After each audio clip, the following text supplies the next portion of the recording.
नमस्कार दोस्तों, आज मैं आपको दिखा रहा हूँ मेरा अमरूद का पौधा, वो भी गमले में। देखिए ये बड़ा गमला है और इसमें कितने सारे अमरूद लगे हैं, बिल्कुल ताज़े हरे और घर के ऑर्गेनिक महक वाले।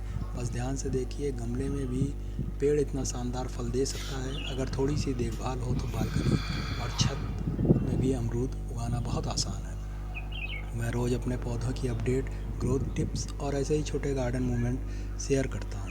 अगर आपको घर में बागवानी पसंद है या आप भी ऐसे अमरूद उगाना चाहते हैं तो मेरे पेज शहरी खेती को फॉलो कर दीजिए। आपका छोटा सा फॉलो मेरे गार्डन को और भी खूबसूरत बना देगा।